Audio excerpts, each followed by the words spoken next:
Assalamualaikum warahmatullahi wabarakatuh. Selamat pagi semuanya.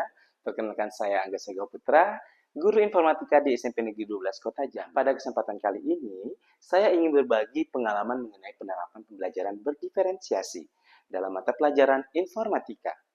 Dan kita semua tahu bahwa setiap siswa memiliki gaya belajar, minat, dan kemampuan yang berbeda-beda.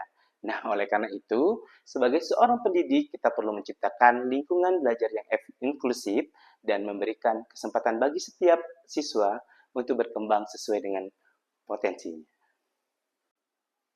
SMP Negeri 12 Kota Jambi ini adalah merupakan sekolah penggerak dari tahun 2020, di mana di sekolah penggerak ini, di SMP Negeri 12 Jambi, itu terdapat beberapa guru yang sudah menjadi guru penggerak di SMP Negeri 12 Kota Jambi.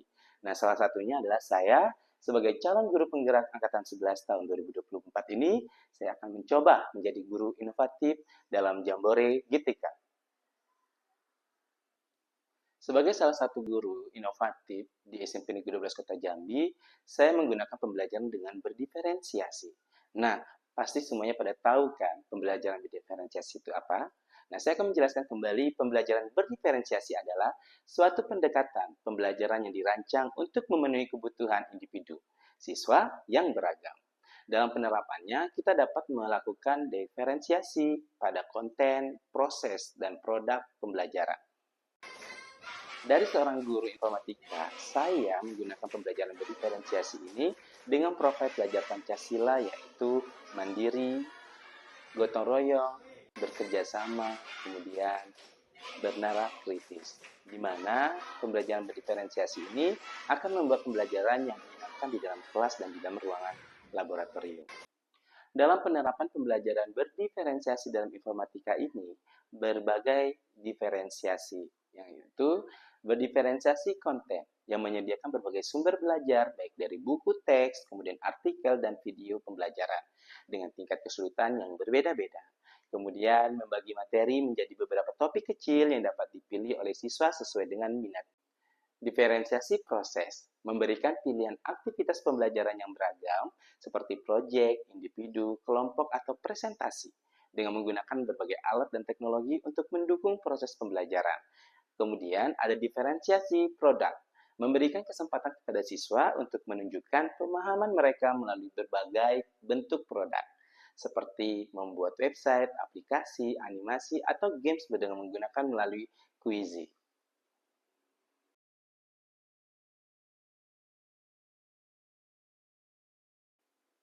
Penerapan teknik mindfulness dengan langkah stop untuk siswa.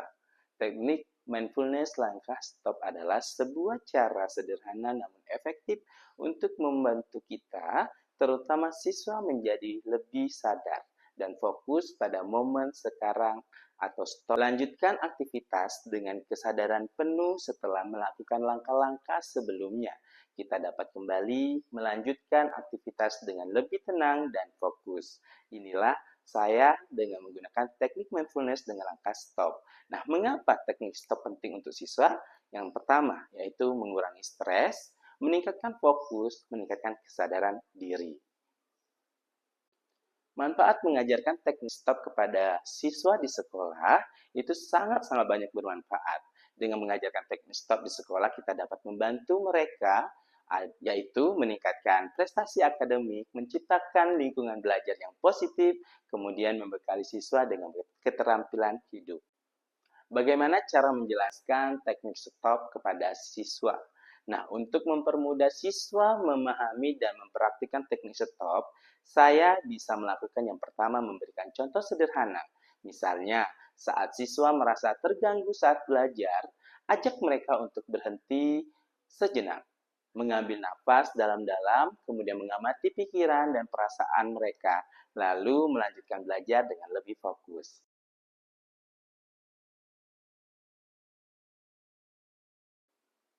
Selain penerapan dengan metode langkah mindfulness dan stop, saya juga menggunakan penerapan X-Breaking dalam pembelajaran, yang dimana sebuah aktivitas atau permainan ringan yang bertujuan untuk memecahkan kebekuan atau memecahkan suasana di dalam belajar atau di tengah-tengah dalam pembelajaran.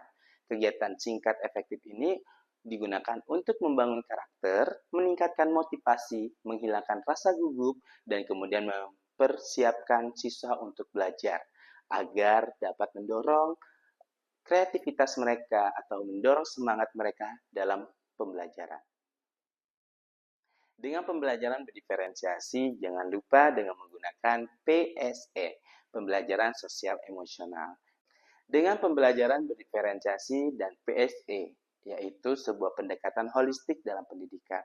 Pembelajaran berdiferensiasi dan pembelajaran sosial emosional adalah dua konsep penting dalam dunia pendidikan yang saling melengkapi. Sedangkan PSE atau pembelajaran sosial emosional adalah proses mengembangkan keterampilan, sikap, dan nilai-nilai yang diperlukan untuk memperoleh kompetensi sosial dan emosional. Keterampilan ini sangat penting bagi siswa untuk berinteraksi dengan dirinya sendiri, orang lain, dan lingkungan sekitar. Komponen utama PSE yaitu kesadaran diri, manajemen diri, kesadaran sosial, dan keterampilan berelasi. Dengan contoh integrasi pembelajaran diferensiasi dan PSE atau pembelajaran sosial emosional, kegiatan kelompok siswa bekerja sama dalam kelompok heterogen untuk menyelesaikan tugas sehingga mereka belajar untuk berkomunikasi, berkolaborasi, dan menghargai perbedaan. Yang kedua, refleksi diri. Siswa diminta untuk merefleksikan perasaan dan pembelajaran mereka setelah setiap aktivitas, sehingga mereka belajar untuk memahami emosi mereka sendiri dan mengatur diri mereka sendiri. Dengan menggunakan penerapan segitiga restitusi dari pembelajaran pendidikan guru penggerak, yang pertama adalah menstabilkan identitas. Dengan tahap ini bertujuan untuk membantu siswa menyadari bahwa setindakannya tidak sesuai dengan nilai-nilai yang mereka yakini. Guru dapat mengajukan pertanyaan-pertanyaan reflektif seperti apakah tindakanmu tadi sesuai dengan karakter yang ingin kamu bangun atau bagaimana perasaanmu setelah melakukan itu. Yang kedua, validasi tindakan yang salah. Pada tahapan ini, guru mengakui bahwa siswa telah melakukan kesalahan tanpa menghakimi. Guru dapat mengatakan, saya mengerti kamu merasa seperti itu, tetapi tindakanmu tadi kurang tepat. Yang ketiga, menanyakan keyakinan. Tahap akhir ini bertujuan untuk menggali keyakinan yang mendasari tindakan siswa. Guru dapat bertanya, apa yang membuatmu berpikir bahwa tindakan itu adalah hal yang benar? Atau apa yang akan kamu lakukan jika berada di situasi yang sama? Contoh penerapan segitiga restitusi. Misalnya, siswa yang tidak mengerjakan PR. Nah, dengan segitiga restitusi, menstabilkan identitas, kita bisa bertanya, biasanya kamu anak yang rajin. Kenapa hari ini PR-mu tidak selesai? Nah, yang kedua, validasi tindakan yang salah. Contohnya adalah, saya mengerti kamu mungkin merasa malas, tapi mengerjakan PR itu penting untuk memahami materi. Yang ketiga, menanyakan keyakinan. Apa yang kamu pikirkan akan terjadi jika kamu terus-menerus tidak mengerjakan PR? Nah, itulah tadi contoh dari segitiga restitusi di mana siswa yang tidak mengerjakan PR dan guru tanpa menghakimi atau menghukum. Itulah dia segitiga restitusi. Nah, inilah video pembelajaran saya, yaitu pembelajaran berdiferensiasi dan pembelajaran sosial emosional. Saya, Angga Sega Putra, guru informatika dari SMP Negeri 12 Kota Jambi, mengucapkan terima kasih dan mohon dukungannya agar mendapatkan nilai yang terbaik dari guru inovatif Jambore GTK.